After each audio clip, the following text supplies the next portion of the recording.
നീ ദൈവത്തെ സേവിക്കാൻ ഇറങ്ങി തിരിച്ചിട്ട് ദൈവവ്യവസ്ഥ വിട്ട് എൻ്റെ വഴി മാറിയാൽ ഈ കളി തീക്കളിയായിരിക്കും. ഒരു വ്യക്തിയുടെ ജീവിതത്തിൽ അനർത്ഥങ്ങളുടെ കാരണങ്ങൾ എന്തൊക്കെയാണ്? ഈ ശവശരീരങ്ങളെ മുതലക്കുളത്തിൽ തള്ളി കരിമാർക്കറ്റിൽ വാഹനങ്ങൾ വിൽക്കുന്ന ഒരു ഗൂഢസംഘം പോലീസിന്റെ പിടിയിലായി. മറക്കരുത്, ഇത് നമുക്ക് ബാലപാഠമാണ്. മുന്നറിയിപ്പ് അവഗണിച്ചാൽ അനർത്ഥം കൺമുൻപിലുണ്ട്.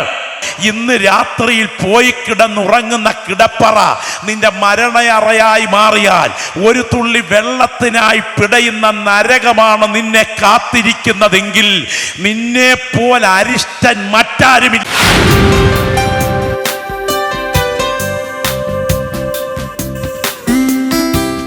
നിങ്ങൾ ശ്രദ്ധിക്കണം, 2002 രാത്രിയിൽ 10 മണി, ഡൽഹിക്കടുത്തൊരു സ്ഥലം.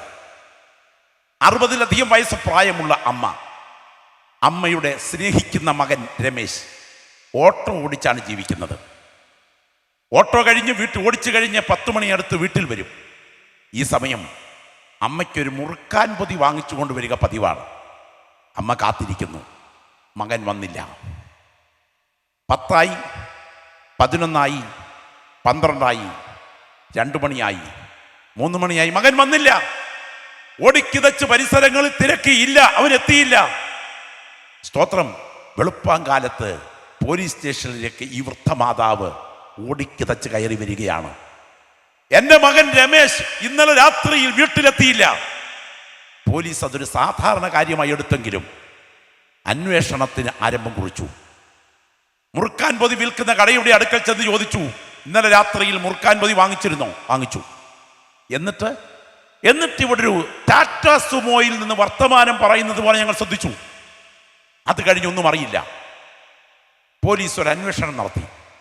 എന്നാൽ തൊട്ടടുത്ത 240 പോലീസ് സ്റ്റേഷനുകളിൽ സമാന സംഭവങ്ങൾ അടുത്ത കാലങ്ങളിൽ മുഴുവൻ റിപ്പോർട്ട് ചെയ്തിട്ടുണ്ട്. ആളുകൾ അപ്രത്യക്ഷമായിരിക്കുന്നു, ചെറുപ്പക്കാർ അപ്രത്യക്ഷമായിരിക്കുന്നു. എന്തിന്? അങ്ങനെ ഇരിക്കെ ആഗ്രയ്ക്ക് സമീപം നടന്നു പോകുന്ന ഒരു മനുഷ്യൻ ഒരു മുതലക്കുളത്തിന്റെ ഭാഗത്തുകൂടെ നീങ്ങുമ്പോൾ അയാൾ കണ്ടു ഒരാൾ കാറിൽ വന്നിട്ട് മാംസാവശിഷ്ടങ്ങൾ ആ മുതലക്കുളത്തിലേക്ക് എറിയുന്നു. ആ മുതലക്കുളത്തിൽ മുതലയെ അത് വെട്ടി വിഴുങ്ങുന്നു. പെട്ടെന്ന് ശ്രദ്ധിച്ചപ്പോൾ ഒരു മനുഷ്യന്റെ ശിരസ് വലിച്ചെറിയുന്നത് പോലെ തോന്നി. പെട്ടെന്ന് അയാൾ ചെന്ന് അടുത്ത പോലീസ് സ്റ്റേഷനിൽ പറഞ്ഞു, ആ മുതലക്കുളത്തിൽ ഇങ്ങനൊരു സംഭവം നടക്കുന്നത് ഞാൻ നേരിട്ട് കണ്ടു.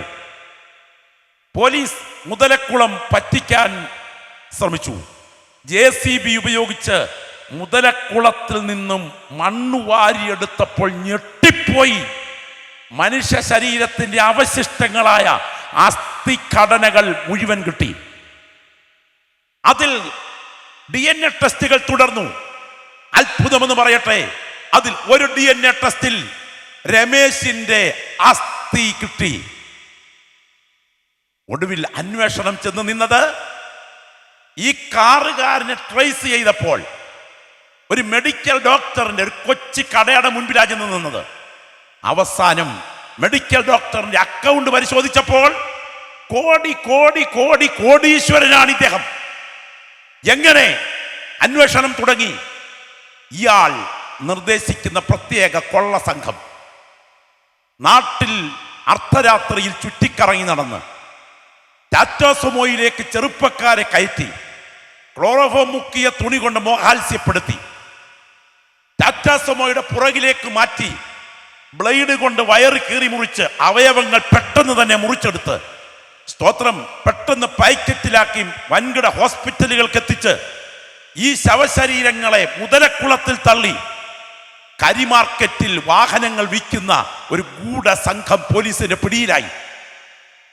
ഞാൻ ചോദിക്കട്ടെ, അവർക്കൊക്കെ അപ്പനില്ലേ, അമ്മയില്ലേ? 1000 പ്രതീക്ഷകളുമായി യാത്ര ചെയ്യാൻ ഇറങ്ങിത്തിരിച്ച നൂറുകണക്കിന് ചെറുപ്പക്കാരുടെ ശരീരങ്ങൾ മുതലക്കുളത്തിൽ വലിച്ചെറിഞ്ഞപ്പോൾ ആ ശരീരത്തിൽ നിന്ന് പിഴുതെടുത്ത അവയവങ്ങൾ വൻകിട ഹോസ്പിറ്റലുകളിൽ, മൾട്ടി സ്പെഷ്യാലിറ്റി ഹോസ്പിറ്റലുകളിലെ വൻപന്മാരുടെ ശരീരങ്ങൾക്ക് തുന്നിപ്പിടിപ്പിച്ചുകൊണ്ട് അവയവ കൈമാറ്റം നടത്തിയപ്പോൾ ആ അനർത്ഥങ്ങളെ തടയാൻ മനുഷ്യൻ എന്തുകൊണ്ട് ശക്തിയായിരുന്നില്ല? പ്രതീക്ഷിക്കാത്ത അനർത്ഥങ്ങൾ വഴിയിൽ മറഞ്ഞിരിപ്പുണ്ട്. എന്നാൽ നാളെ നടത്താൻ നിന്റെ ജീവിതത്തിൽ വ്യാപരിക്കുന്ന അനർത്ഥങ്ങളെ ഇന്ന് രാത്രി വഴിമാറ്റാൻ കഴിവുള്ള ദൈവകരമാണ് ഇതിന്റെ പുറകിൽ ചലിക്കുന്നത് എന്ന് ബോധ്യമുള്ള ദൈവമക്കൾ കരങ്ങളൊന്ന് ഉയർത്തിപ്പിടിച്ച് ശബ്ദമുയർത്തി പ്രാർത്ഥിച്ചേ. വാ തുറക്കട്ടെ. ദൈവത്തിന്റെ പരിശുദ്ധാത്മാവ് ഇന്ന് രാത്രി നിങ്ങളെ ഇവിടെ കൊണ്ടുവന്നിരിക്കുന്നത് ശക്തമായ ചില മുന്നറിയിപ്പുകൾക്ക് മുൻപിലാണ്.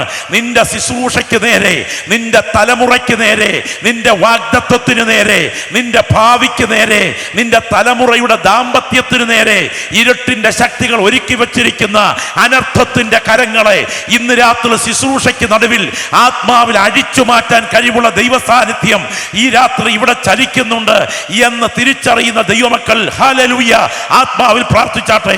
അന്യഭാഷയിൽ പ്രാർത്ഥിക്കുന്ന ദൈവമക്കൾ അന്യഭാഷയിൽ പ്രാർത്ഥിക്കാൻ തുടങ്ങിക്കാട്ടെ. നിങ്ങളുടെ നാവിൽ അധികാരം ചലിക്കുന്നു, നിങ്ങളുടെ നാവിൽ അധികാരം ചലിക്കുന്നു. നിന്റെ വശത്ത് 1000 പേരും നിന്റെ വലത്തുവശത്ത് 10,000 പേരും വീഴും, എങ്കിലും അത് നിന്നോട് അടുത്ത് വരികയില്ല. നിന്റെ കണ്ണുകൊണ്ട് തന്നെ നീ നോക്കി ദുഷ്ടന്മാർക്ക് വരുന്ന പ്രതിഫലം കാണും. ആരാധിക്കുന്ന ദൈവമക്കൾ പ്രാർത്ഥിച്ചു തുടങ്ങട്ടെ. എൻ്റെ കുടുംബത്തിന്മേൽ അനർത്ഥം വരരുത്. കാവൽ ചെയ്ത് പ്രാർത്ഥിക്കാൻ കഴിവുള്ള ദൈവമക്കൾ ഈ രാത്രി ഇരിക്കുന്ന ഇരിപ്പിൽ യേശുവിൻ്റെ രക്തത്തിൻ്റെ അതിർത്തിക്കകത്ത് നിന്റെ തലമുറകളെ മറച്ചുകൊണ്ട് ആത്മാവിൽ പ്രാർത്ഥിച്ചു തുടങ്ങട്ടെ. ചില അനർത്ഥങ്ങൾ ഒഴിവാകും, അനർത്ഥങ്ങൾ ഒഴിവാകും. നിന്റെ സാഹചര്യം എന്ത് തന്നെ ആയിരുന്നാലും എൻ്റെ ദൈവം അനർത്ഥത്തെ ഒഴിവാക്കാൻ ഇവിടത്തെ കരം ചലിപ്പിക്കും. ശക്തമായി പ്രാർത്ഥിക്കുക. അനർത്ഥത്തെ വഴിമാറ്റുന്ന ദൈവം. നിങ്ങൾക്കറിയാമോ നമ്മുടെ നാട്ടിൽ ഇതൊക്കെ സംഭവിക്കുമോ? നമ്മുടെ നാട്ടിൽ ആലപ്പുഴ 2017 കോവിഡ് തുടങ്ങുന്നതിന് മുൻപ് ഒരു ബാലൻ, 7 വയസ്സ് പ്രായമുള്ളൊരു ബാലൻ അമ്മയുടെ കൺമുൻപിൽ നിന്ന് കളിച്ചുകൊണ്ടിരിക്കുന്നു. പെട്ടെന്ന് കുഞ്ഞിനെ കാണാനില്ല. അന്വേഷണം ആരംഭിച്ചു. തരി പോലും കിട്ടിയിട്ടില്ല. 7 വയസ്സുള്ള ഈ ബാലന്റെ തരി പോലും കിട്ടിയിട്ടില്ല. 17 വർഷം ഗൾഫിൽ അധ്വാനിച്ച് കുഞ്ഞിനെ കൊതി തീരെ കണ്ടു തീരാത്ത അപ്പൻ സമനില തെറ്റി നാട്ടിൽ ആലപ്പുഴ എത്തി. കഴിഞ്ഞ ദിവസം അദ്ദേഹത്തിന്റെ ശവമടക്ക് കഴിഞ്ഞു. ഈ അമ്മ എൻ്റെ മോൻ വരും എന്ന് പറഞ്ഞുകൊണ്ട് രാത്രിയിൽ കതക് പോലും അടയ്ക്കാതെ മനസ്സിന്റെ സമചിത്തത തകർന്ന സമനില തെറ്റി ആലപ്പുഴ ഒരു വീടിന്റെ വാതിൽ തുറന്നിട്ടുകൊണ്ട് രാത്രിയിലും വഴിക്കണ്ണുമായി കാത്തിരിക്കുകയാണ്. അനർത്ഥം എത്രയോ വീടുകളെ മൂടുന്നു. എന്നാൽ ചോദ്യം, അനർത്ഥങ്ങളുടെ കാരണങ്ങൾ എന്തൊക്കെയാണ്? ഒരു വ്യക്തിയുടെ ജീവിതത്തിൽ അനർത്ഥങ്ങളുടെ കാരണങ്ങൾ എന്തൊക്കെയാണ്?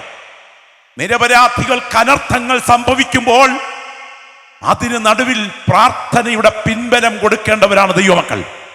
എന്നാൽ എബ്ബേസിന്റെ പ്രാർത്ഥന നമുക്ക് ഉറപ്പ് നൽകുന്നു, അനർത്ഥം നിനക്ക് വ്യസന കാരണമായി മാറാതിരിക്കത്തക്ക വിധം കരുതുന്ന ഒരു കരം ജീവന്റെ പുറകിൽ ചലിക്കുന്നുണ്ട്.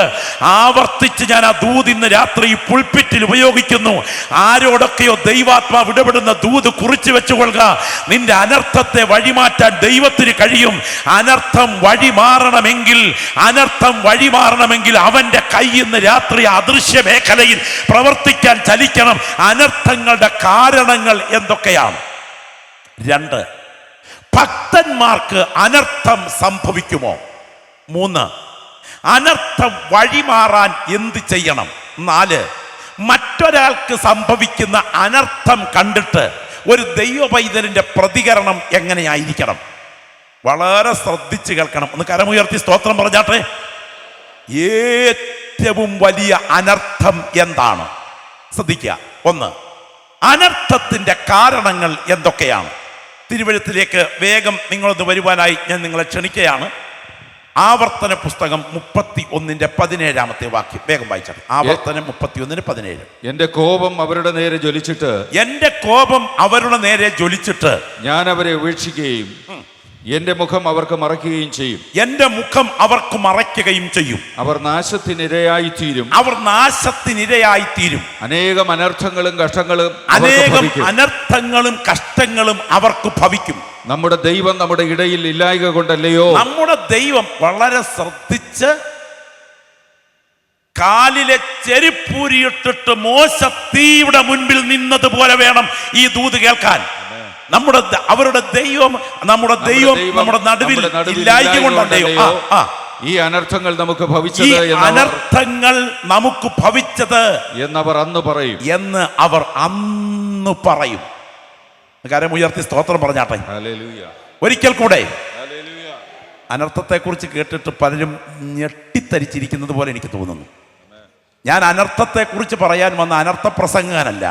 ഇത്തരം അനർത്ഥങ്ങൾക്ക് നടുവിൽ വഴിപോക്കാൻ പരിഹാരത്തിന്റെ വഴി ദൈവം കരുതിയിട്ടുണ്ടെന്നും പ്രാർത്ഥിക്കുന്ന നിന്റെ കുടുംബത്തിന് നേരെ വരുന്ന അനർത്ഥങ്ങളെ വഴിമാറ്റാൻ നീ സേവിക്കുന്ന ദൈവത്തിന് ശക്തിയുണ്ടെന്നും തിരിച്ചറിയാൻ കഴിവുള്ള ദൈവമക്കൾ പറയണം, ഞാൻ സേവിക്കുന്ന ദൈവത്തെ വിശ്വാസത്താൽ ഇന്ന് രാത്രി കയറി പിടിച്ചാൽ എൻ്റെ കുടുംബത്തിന്റെ അനർത്ഥങ്ങളെ വഴിമാറ്റാൻ ഞാൻ സേവിക്കുന്ന ദൈവം ശക്തനാണ്.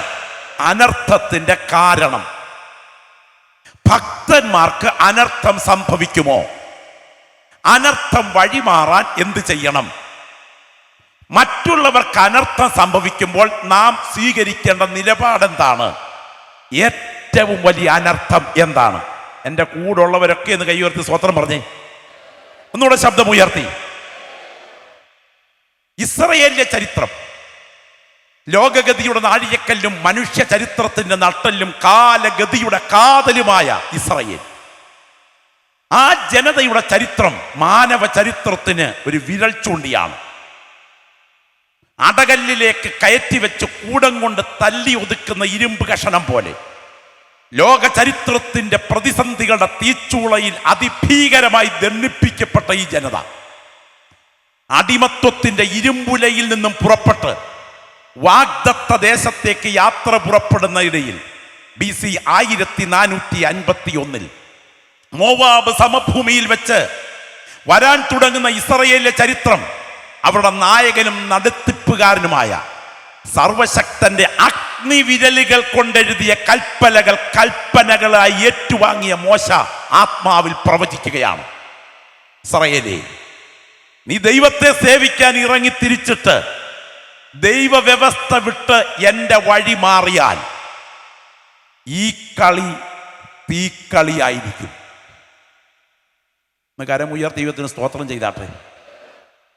ചിലരുടെ ധാരണ ദൈവഭയം എന്ന് പറയുന്നത് പോലീസുകാരുടെ കാര്യം പറഞ്ഞ പോലാണ്. നമ്മൾ ഈ ചൂട് കൂടുന്ന സമയത്ത് ഹെൽമറ്റ് ഉപയോഗിക്കുമല്ലോ. ഹെൽമറ്റ് ഉപയോഗിച്ചുകൊണ്ട് എപ്പോഴും ബുദ്ധിമുട്ടായതുകൊണ്ട് മിക്കവാറും ചില ചെറുപ്പക്കാർ ഹെൽമറ്റ് എടുത്ത് ഹാൻഡിലെ തൂക്കിയിടും. ഇപ്പൊ പറ്റുകയില്ല, ക്യാമറയായി. പണ്ടത്തെ കാര്യമാണ്. പെട്ടെന്ന് ഓടിച്ചു വരുമ്പോൾ ദൂരെ നിന്ന് കാണും പോലീസുകാർ ചെക്കിങ്. പെട്ടെന്ന് ഇത് കയ്യേന്നെടുത്ത് തലയിലോട്ട് വെക്കും.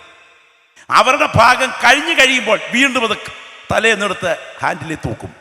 ഇതുപോലെ നിന്റെ പ്രവൃത്തിയെ നിയന്ത്രിക്കത്തക്ക വിധം പോലീസുകാരുടെ മുൻപിൽ ചില മിനിറ്റിലേക്ക് ഒരു ഭയം അഭിനയിക്കുന്നത് പോലെ അല്ല ദൈവഭയം. ആരും കണ്ടില്ലെങ്കിലും, സാക്ഷികളില്ലെങ്കിലും, തെളിവുകൾ തരാനില്ലെങ്കിലും, CC ക്യാമറ ഇല്ലെങ്കിലും, കർട്ടൻ ഇട്ടിരിക്കുകയാണെങ്കിലും, കഥ കടച്ചിരിക്കുകയാണെങ്കിലും എൻ്റെ ദൈവം എന്നെ കാണുന്നു എന്ന് ഭയത്തോടെ ജീവിതത്തെ സൂക്ഷിച്ചില്ലെങ്കിൽ ഒരു ഭക്തന്റെ ജീവിതയാത്രയിൽ അനർത്ഥം വഴിമാറില്ല. അനർത്ഥം കയറി വരുമെന്ന് മാത്രമല്ല, നിന്റെ ദൈവം കൂടെ ഇല്ലാഞ്ഞത് കൊണ്ടാണ് ഈ അനർത്ഥം നിനക്ക് സംഭവിച്ചതെന്ന് മറ്റുള്ളവർ പറയത്തക്ക വിധം വിഷയത്തെ ദൈവത്തിന്റെ അവഗണനയുടെ ഭാഗമാകും. മറക്കരുത്, ഇത് നമുക്ക് ബാലപാഠമാണ്. മുന്നറിയിപ്പ് അവഗണിച്ചാൽ അനർത്ഥം കൺമുൻപിലുണ്ട്. ഞാൻ ചോദിക്കട്ടെ, ഈ ജനതയുടെ ചരിത്രം പഠിച്ചു നോക്ക്. മോശ പറയുകയാണ്, ആർക്കും സംഭവിക്കാത്ത അനർത്ഥം നിന്നെ കാത്തിരിക്കുന്നു. നിങ്ങൾക്കറിയാമോ, യേശുക്രിസ്തുവിന്റെ ക്രൂശീകരണം കഴിഞ്ഞ് സുമാർ 4 പതിറ്റാണ്ടുകൾ മുൻപോട്ട് നീങ്ങി. അന്റോണിയ കോട്ടയ്ക്കടുക്കലേക്ക് ഒരു വലിയ പറ്റം റോമൻ സൈന്യം അടുത്തു. യുദ്ധത്തിന് നേതൃത്വം നൽകുന്ന ടൈറ്റസ് അദ്ദേഹത്തിന്റെ ഏറ്റവും അടുത്ത സ്നേഹിതനായിരിക്കുന്ന ജോസീഫസ്, എഴുത്തുകാരനായ ജോസീഫസ് ടൈറ്റസിനോട് പറഞ്ഞു, ഈ ദേവാലയത്തിന് ചില പ്രാധാന്യങ്ങളുണ്ട്. ടൈറ്റസ് പറഞ്ഞു, അങ്ങനെങ്കിൽ എന്റെ പിടിച്ചടക്കലിന്റെ സ്ഥിര സ്മാരകമാക്കി ഈ തങ്കക്കുട കെട്ടിടം, ഈ കനക കൊട്ടാരം നിർത്തണം. അതുകൊണ്ട് തന്നെ പടയാളികളോട് പറഞ്ഞു, നശിപ്പിക്കരുത്. അപ്പോൾ തന്നെ ഒരു പടയാളി ഒരരക്കു പന്തം കയ്യിലെടുത്ത് ചുഴറ്റിയെറിഞ്ഞു. അത് ദേവാലയത്തിന്റെ മകുടക്കൂടിൽ പറന്നു പറ്റി. കത്തിജ്വലിക്കുന്ന ദേവാലയം മാനമുട്ട കത്തുമ്പോൾ കെടുത്ത് തീ എന്ന് പറഞ്ഞുകൊണ്ട് ടൈറ്റസ് കൽപ്പന പുറപ്പെടുവിച്ചതിനാൽ സൈന്യങ്ങൾ തീ കെടുത്താൻ അന്തരാളത്തിലേക്ക് ഓടിക്കയറി. വിപ്ലവകാരികളായവർ ദേവാലയത്തിൽ പതിയിരുന്ന് സൈന്യത്തിന്റെ മേൽ ചാടി വീണു. പിൻവലിഞ്ഞ സൈന്യം അവരുടെ മേൽ അതിശക്തമായ യുദ്ധം അഴിച്ചുവിട്ടു. നിങ്ങൾക്കറിയാമോ, 13,56,000 യഹൂദന്മാരുടെ ശിരസുകൾ കഴുത്തിൽ നിന്ന് തെറിച്ചു വീണു. ശലോമോന്റെ പ്രാർത്ഥനയിൽ ദൈവത്തിന്റെ തേജസ് ഇറങ്ങിയ ദേവാലയത്തിന്റെ നടുക്കളത്തിൽ 5000 യഹൂദന്മാരുടെ ശവശരീരങ്ങൾ ചിതറി വീണു. 4 പാടേക്കും അവർ ചിതറി. മരം കിട്ടുവോളം യഹൂദന്മാരെ റോമൻ സൈന്യം കൂട്ടമായി ക്രൂശിച്ചു. ഇനിയും നമ്മുടെ കാലഘട്ടമോ?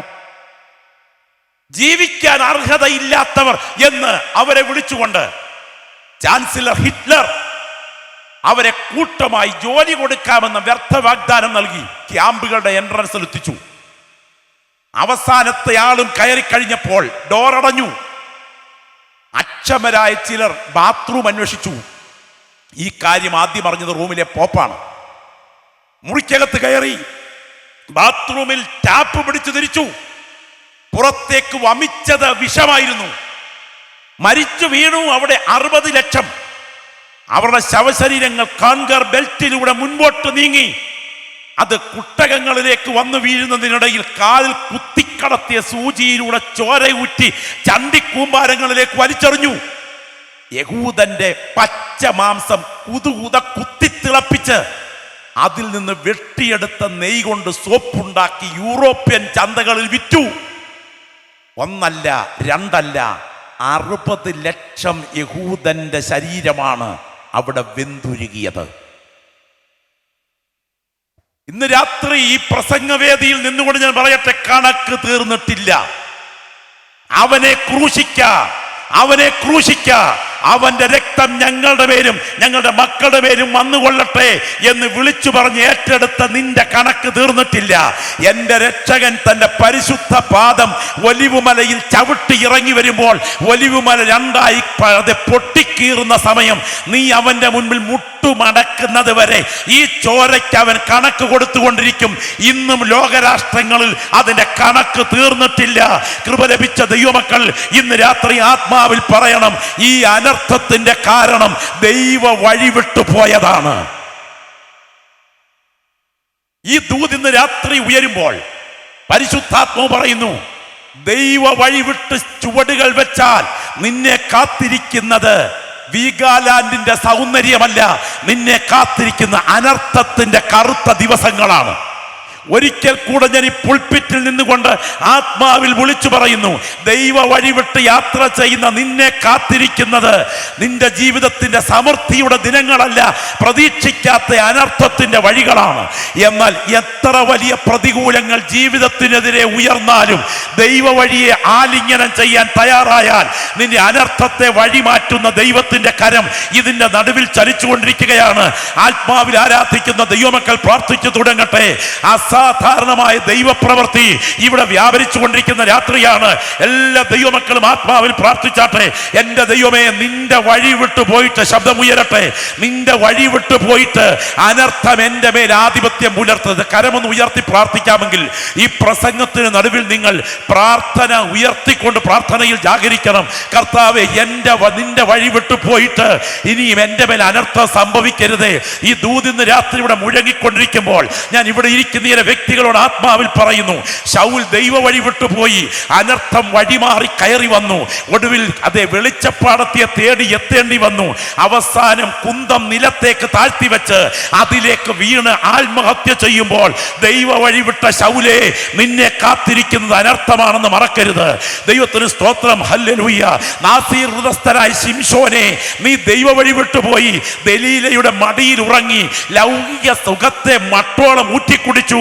പക്ഷെ കണ്ണുകൾ കുത്തി പൊട്ടിക്കപ്പെട്ടവരായി അത് ജാതീയ ക്ഷേത്രത്തിൽ മതിൽക്കതെ തൂണുപിഴ പിടിച്ചുടച്ച് അവരോടൊപ്പം മരിക്കുമ്പോൾ ഈ അനർത്ഥത്തിന്റെ പുറകിൽ വ്യാപരിച്ചത് എന്റെ ദൈവത്തിന്റെ വഴിവിട്ടുപോയതാണ്.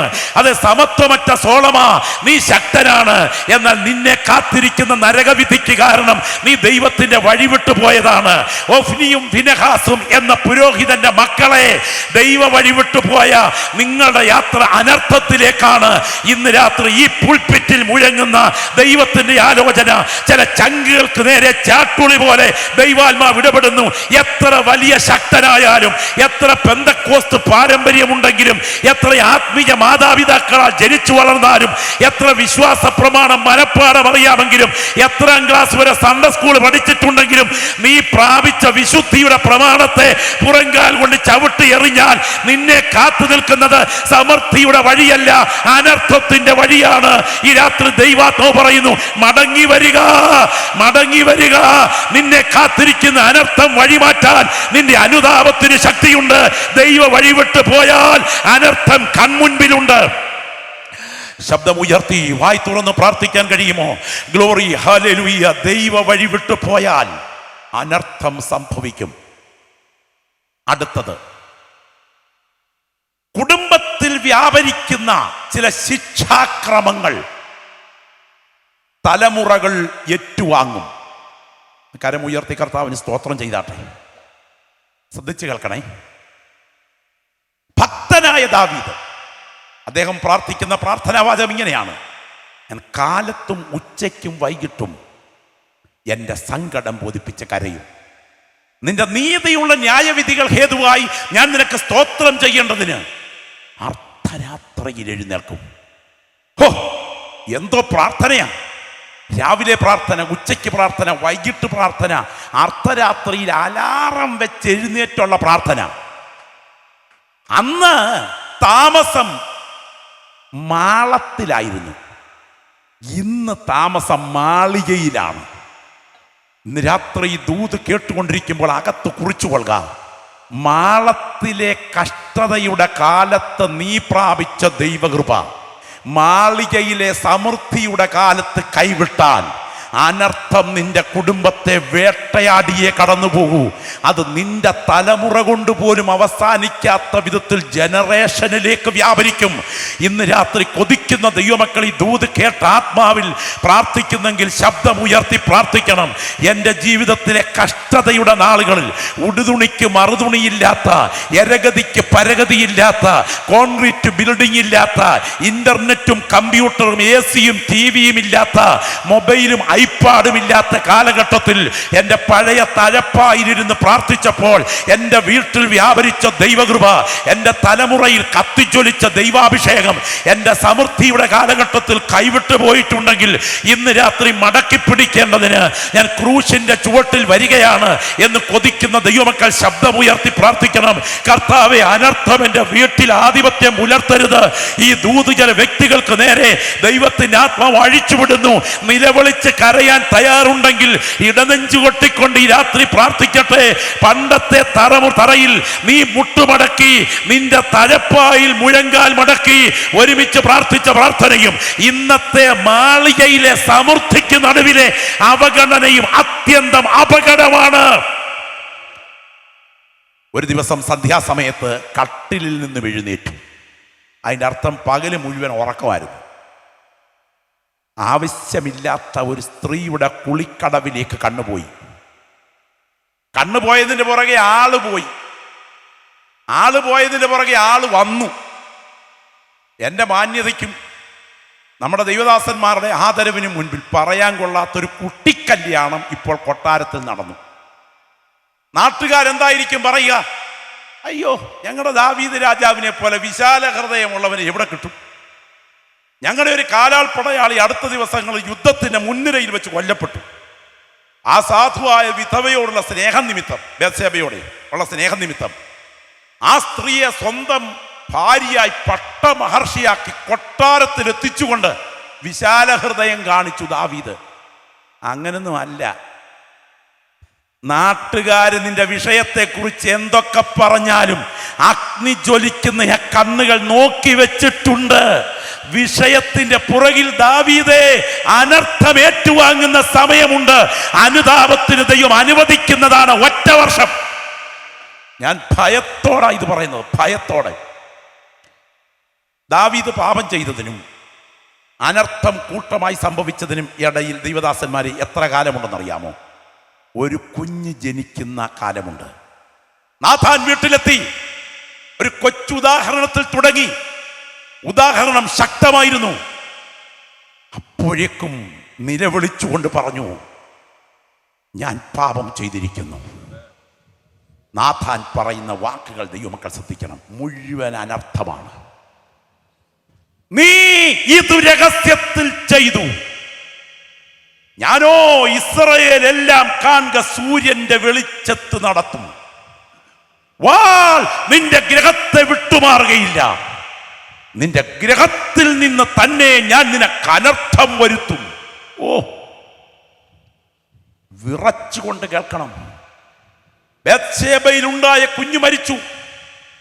അബ്ശാലോം അമ്നോനെ അടിച്ചു കൊന്നു. അബ്ശാലോം കരിവേലകത്തിൽ കെട്ടിഞ്ഞാന്ന് ചത്തു.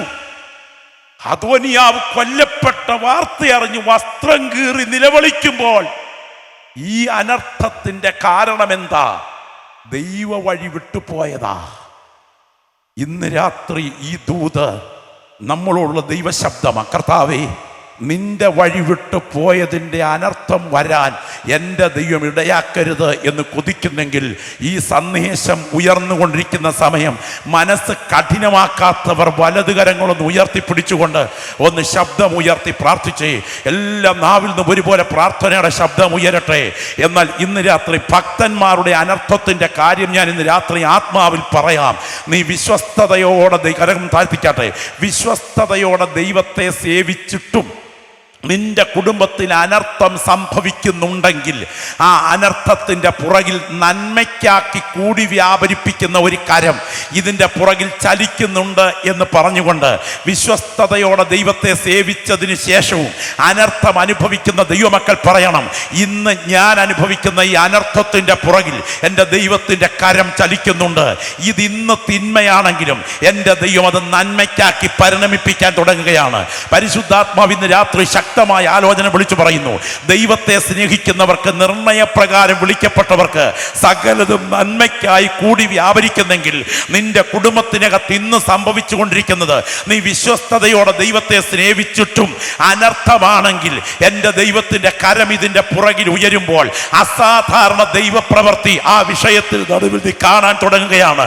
ദൈവ തേജസ് വ്യാപരിക്കുന്ന ഈ രാത്രി, ദൈവകരം ചലിക്കുന്ന ഈ രാത്രി, പരിശുദ്ധാത്മാവ് ചില വ്യക്തികളോട് ആഴത്തിൽ ഇടപെടുന്ന ഈ രാത്രി, ദൈവത്തിന്റെ ആത്മാവ് രാത്രി വ്യക്തിപരമായ ആലോചന അറിയിക്കുന്ന രാത്രി, ഇസഹാക്കിന്റെ അന്ധതയുടെ പുറകിൽ ചലിച്ച അതേ കരം, എസ്തേറിന്റെ അനാഥത്വത്തിന്റെ പുറകിൽ ചലിച്ച അതേ കരം, ഇയ്യോബിന്റെ പരിശോധനയുടെ പുറകിൽ ചലിച്ച അതേ കരം, യേശുവിന്റെ കുരിശിന്റെ പുറകിൽ ചലിച്ച അതേ കരം വിശ്വസിക്കുന്ന നിന്റെ വിഷയത്തിന് നടുവിൽ ഇന്ന് രാത്രി ഉയർന്നു നിൽക്കുകയാണ്.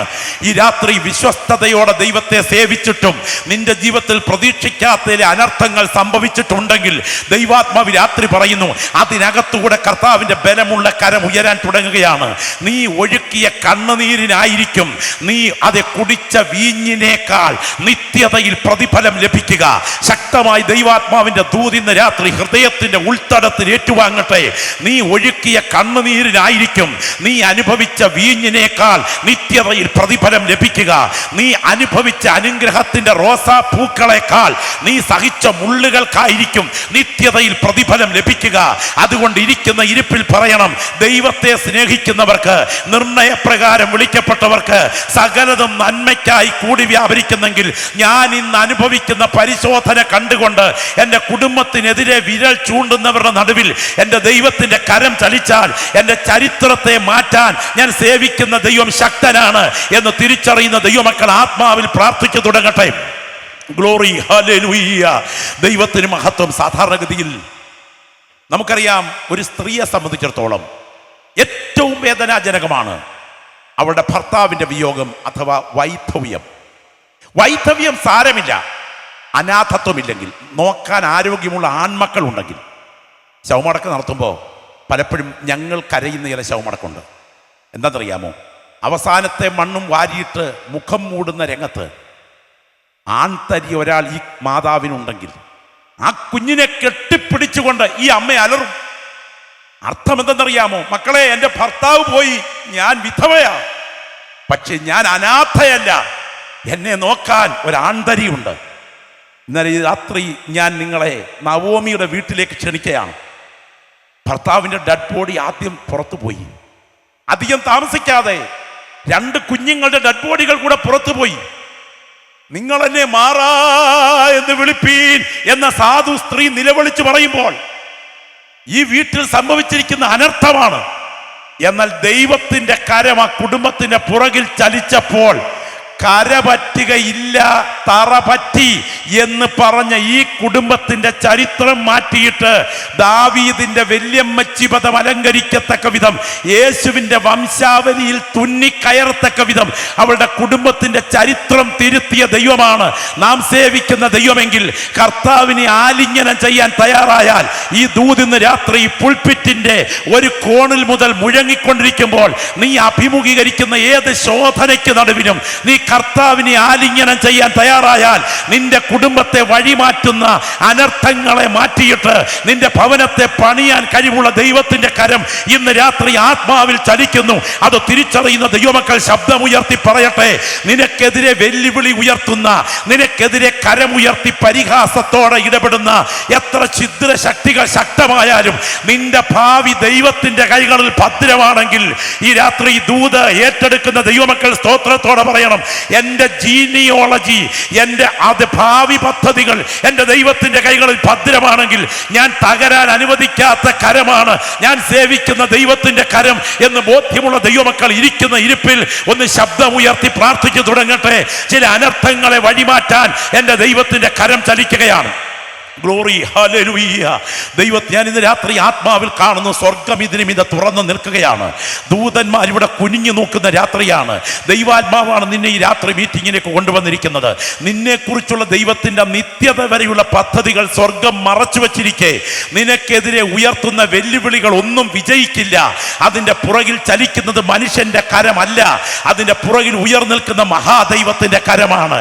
ഏലിയാവെന്ന അഭിഷിക്തന്റെ ഭാവി ദൈവമാണ് പ്ലാൻ ചെയ്തിരിക്കുന്നത്. തിസ്ബിയുടെ മലഞ്ചരിവിൽ പ്രാർത്ഥനാ വീരനായി നിലകൊള്ളണമെന്നും രാജാവിന്റെ കൊട്ടാരത്തിനകത്ത് ദൂതറിയിക്കണമെന്നും ഒടുവിൽ സ്തോത്രം കാക്കച്ചുണ്ടിൽ നിന്ന് അനുഭവിച്ചുകൊണ്ട് കെരീത്തിൽ കഴിയണമെന്നും സരേപ്തയിലെ വിധവയുടെ വീട്ടിൽ മാവിന്റെ അളവിനെ വർദ്ധിപ്പിക്കണമെന്നും രാജാക്കന്മാരെ അഭിഷേകം ചെയ്യണമെന്നും അഗ്നി അശ്വത്തേരിൽ മുകളിലേക്ക് പറന്നു പൊങ്ങിപ്പോകണമെന്നും യേശു ഭൂമിയിലേക്ക് വരുമ്പോൾ അവന് ധൈര്യം പകരാൻ മറുരൂപമലയിൽ പത്രോസും യാക്കോബും യോഹന്നാനും നോക്കി നിൽക്കെ വെളിപ്പെട്ടു വരണമെന്നും അതിനുശേഷം വീണ്ടും പറുദീസയിലോട്ട് കയറിപ്പോകണമെന്നും ഈ കല്ലിയൂർ കൺവെൻഷൻ നടക്കുമ്പോൾ പറുദീസയിലെ ഒരു പ്രത്യേക ഭാഗത്ത് പച്ച മനുഷ്യ ശരീരത്തിൽ വിശ്രമിക്കണമെന്നും ഇനി അധികം താമസിക്കാതെ എതിർ ക്രിസ്തുവിന്റെ പീഡാകാലത്ത് ഇറങ്ങി വന്ന് അത്ഭുതം പ്രവർത്തിക്കണമെന്നും വീണ്ടും മുകളിലോട്ട് കയറിപ്പോകണമെന്നും എൻ്റെ ദൈവമാണ് അവന്റെ ജാതകം പ്ലാൻ ചെയ്തിരിക്കുന്നതെങ്കിൽ നാളെ ഈ നേരത്ത് എൻ്റെ പ്രവാചകന്മാരിൽ ഒരുവനെ പോലെ നിന്നെ ആക്കുമെന്ന് വെല്ലുവിളിക്കുന്ന ആ ഇസബേലേ, നീ എത്ര കരുത്തുറ്റവളാണെങ്കിലും നാളെ പട്ടി തിന്ന് തീർക്കാനിരിക്കുന്ന നിന്റെ ശരീരം മാംസം പട്ടിക്കിരയാകുമ്പോൾ ഈ ഭക്തൻ പറുദീസയിലേക്ക് പറന്നുയരാൻ അഗ്നി അശ്വരഥങ്ങളെ ഇറക്കുന്ന എൻ്റെ ദൈവത്തിന്റെ കരം ചരിത്രത്തിൽ ചലിക്കും. അനർത്ഥം അതെ കാണാൻ അനുവദിക്കില്ല. ഈ ദൂതിന്ന് രാത്രി മുഴങ്ങിക്കൊണ്ടിരിക്കുമ്പോൾ ശബ്ദമുയർത്തി പ്രാർത്ഥിക്കുക, അനർത്ഥം എനിക്ക് വ്യസന കാരണമാകരുത്. ശബ്ദമുയരട്ടെ. പ്രാർത്ഥിച്ചു തുടങ്ങിക്കാട്ടെ. എല്ലാ നാവിൽ നിന്നും പ്രാർത്ഥനയുടെ ശബ്ദം ഉയരട്ടെ. രക്തത്താൽ ജയം, രക്തത്താൽ ജയം. എൻ്റെ പിൻപിലിരിക്കുന്ന ദൈവദാസന്മാർ ആത്മാവിൽ പ്രാർത്ഥിച്ചു തുടങ്ങിക്കേ. അനർത്ഥം നിങ്ങളുടെ കുടുംബത്തെ തൊടാതിരിക്കേണ്ടതിന് എത്രത്തോളം കരങ്ങൾ ഉയർത്താമോ അത്രത്തോളം കരങ്ങൾ ഉയർത്തി, എത്രത്തോളം അന്യഭാഷയിൽ പ്രാർത്ഥിക്കാമോ അത്രത്തോളം അന്യഭാഷയിൽ ശബ്ദമുയർത്തി. എൻ്റെ അനർത്ഥത്തെ എൻ്റെ ദൈവമേ നീ വഴിമാറ്റണേ എന്ന് പ്രാർത്ഥിക്കുന്ന ദൈവമക്കളുടെ പ്രാർത്ഥനയുടെ ശക്തി ഉയരട്ടെ. ഞാൻ ഇന്ന് രാത്രി പറയാം, ഏറ്റവും വലിയ അനർത്ഥം അത് കറൻസി മേഖലയിൽ തകർന്നതല്ല. ഏറ്റവും വലിയ അനർത്ഥം ഡിപ്പോസിറ്റുകൾ നഷ്ടപ്പെട്ടതല്ല. ഏറ്റവും വലിയ അനർത്ഥം നീ ഇട്ട പണം കൈകാര്യം ചെയ്ത ബാങ്ക് തകർന്നതല്ല. ഏറ്റവും വലിയ അനർത്ഥം ക്യാൻസർ രോഗം ശരീരത്തെ കീഴടക്കിയതല്ല. ഏറ്റവും വലിയ അനർത്ഥം കോവിഡ് നിനക്ക് യാത്രയ്ക്ക് വഴിയൊരുക്കിയതല്ല. ഏറ്റവും വലിയ അനർത്ഥം ആ ബയോപ്സി റിപ്പോർട്ട് ക്യാൻസർ ആയതല്ല.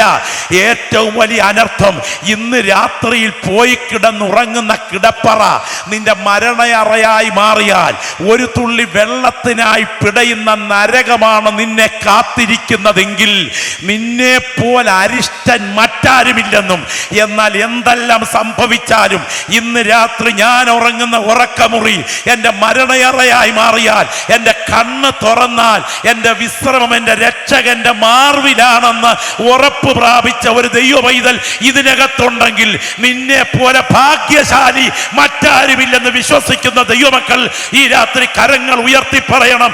ഏറ്റവും വലിയ ഭാഗ്യം ആരോഗ്യമല്ല, സമ്പത്തല്ല, വെട്ടിപ്പിടിച്ച നേട്ടങ്ങളല്ല, ശരീരത്തിന്റെ ഒരു സാധ്യതയുമല്ല, നിത്യത കൈവിട്ടു പോകുന്നതാണ് ഏറ്റവും വലിയ നഷ്ടം. ഏറ്റവും വലിയ നേട്ടം നിത്യതയാണ്. ആ കരമൊന്ന് ഉയർത്തി പ്രാർത്ഥിക്കാമോ? ശബ്ദം ഉയരട്ടെ. യേശുവേ എന്നൊന്ന് വിളിക്കാൻ കഴിയുമെങ്കിൽ, യേശുവേ എന്നൊന്ന് വിളിക്കാൻ കഴിയുമെങ്കിൽ ഇന്ന് രാത്രി അതിനുള്ള പരിഹാര മാർഗം ഉയർന്നു നിൽക്കുന്നത് കാൽവറിയിലാണ്. കാൽവറിയാണ് എൻ്റെ രക്ഷകന്റെ ബലിപീഠം. ഞാൻ ക്രൂശിൻ്റെ ചുവട്ടിലേക്ക് വരികയാണ്. എൻ്റെ അനർത്ഥത്തെ വഴിമാറ്റണേ എന്ന് കൊതിക്കുന്ന ദൈവമക്കൾ എത്ര പേര് ഇവിടെയുണ്ട്? എല്ലാവരും കണ്ണുകൾ അടയ്ക്കാം, ശബ്ദം ഉയർത്തി പ്രാർത്ഥിക്കാം. എല്ലാ നാവിൽ നിന്നും ഒരുപോലെ പ്രാർത്ഥനയുടെ ശബ്ദം ഉയരട്ടെ. എൻ്റെ പിൻപിലിരിക്കുന്ന കർത്തൃദാസന്മാർ ആത്മാവിൽ പ്രാർത്ഥിച്ചു തുടങ്ങിക്കാട്ടെ. ഈ ദൂത് ഇവിടെ ഇന്ന് രാത്രി ഉയർന്നുകൊണ്ടിരിക്കുമ്പോൾ ആരും ഈ രാത്രി അവഗണിച്ചു പോകരുത്.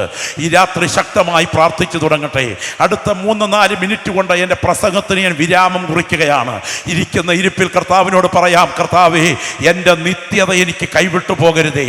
ക്രൂശിൻ്റെ ഭാരത്താൽ ബന്ധങ്ങൾ തകർന്ന്, കൊടും ചൂടിനാൽ ശരീരം ചുട്ടെരിഞ്ഞ്, ദാഹത്താൽ സർവാംഗവും തളർന്ന്, അർത്ഥപ്രാണനായി അർത്ഥനഗ്നനായി എൻ്റെ രക്ഷകൻ ഗോൽഗോഥയിൽ എത്തിച്ചേർന്നു.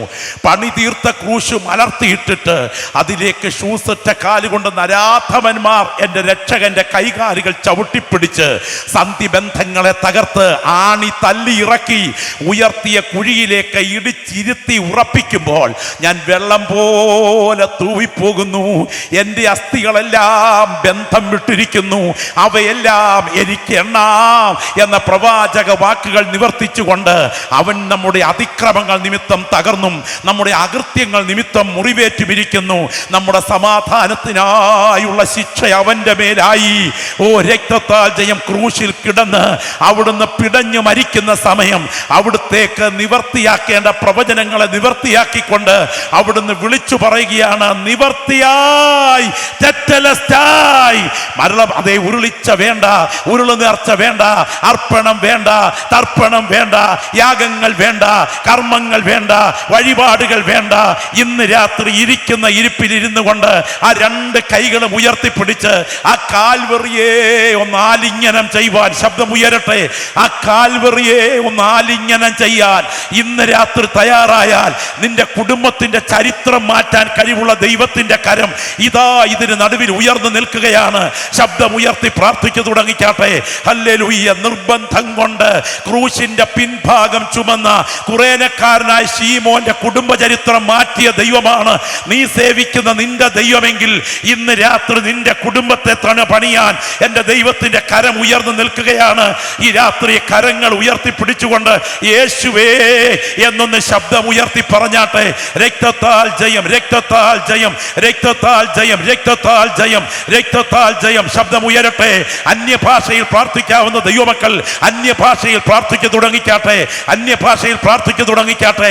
ചില പ്രത്യേക ലക്ഷണങ്ങൾ ജീവിതത്തിൽ വെളിപ്പെട്ടുകൊണ്ടിരിക്കുമ്പോൾ അത് വലിയ അനർത്ഥത്തിലേക്ക് വഴിമരുന്നിടുന്നു എന്ന് ദൈവത്തിന് ആത്മാവ് ഇന്ന് രാത്രി നിനക്ക് ആലോചന തരികയാണ്. അവഗണനയോടെ ഈ ഗ്രൗണ്ട് വിട്ട് എഴുന്നേൽക്കരുത്, നിലവിളിയോടെ വേണം ഈ ഗ്രൗണ്ട് വിട്ട് എഴുന്നേൽക്കാൻ. ഇന്ന് രാത്രി കരച്ചിലില്ലാതെ ഒരു കണ്ണും നനയാതെ ഇതിനകത്തിരിക്കരുത്. ചില വ്യക്തികളെ ചൂണ്ടിക്കൊണ്ട് ദൈവത്തിന് ആത്മാവ് പറയുന്നു, അനർത്ഥങ്ങൾ നിന്റെ വീട്ടിലേക്ക് ചേക്കേറത്തക്ക വിധത്തിൽ ന്യായവിധിയുടെ വാളതിന് നേരെ ഉയർന്നു നിൽക്കുകയാണ്.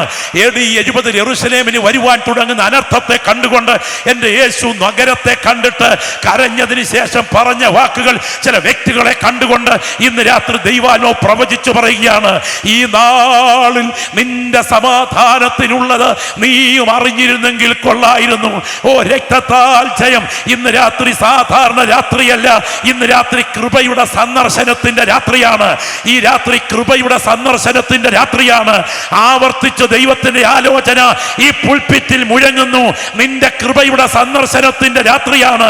ഇത് ദൈവസ്നേഹത്തിന്റെ സന്ദർശനമാണ്. ദൈവസ്നേഹത്തിന്റെ സന്ദർശനം സ്വീകരിക്കാതെ വന്നാൽ ദൈവകോപത്തിന്റെ സന്ദർശനം തൊട്ടുപുറകിൽ വരുന്നുണ്ട്. അതുകൊണ്ട് ഇന്ന് രാത്രി ഇരിക്കുന്ന ഇരിപ്പിൽ കരമുയർത്തി ശബ്ദമുയർത്തി പറ, എനിക്കിന്ന് രാത്രി അനർത്ഥം ഒഴിവാക്കുന്ന ദൈവത്തിന്റെ കരം വേണം.